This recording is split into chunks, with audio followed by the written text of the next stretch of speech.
besar secara alami. Saya datang untuk bersilaturahmi. Semoga keakraban makin mumpuni.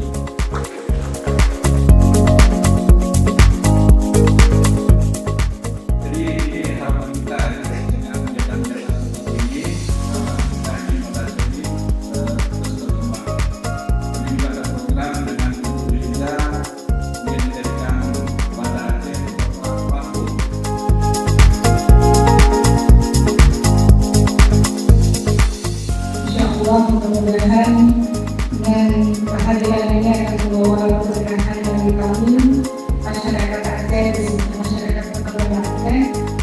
Dan karena dengan ada percayaan ini akan ada kemandirian, akan ada perputaran bisnis yang luar biasa.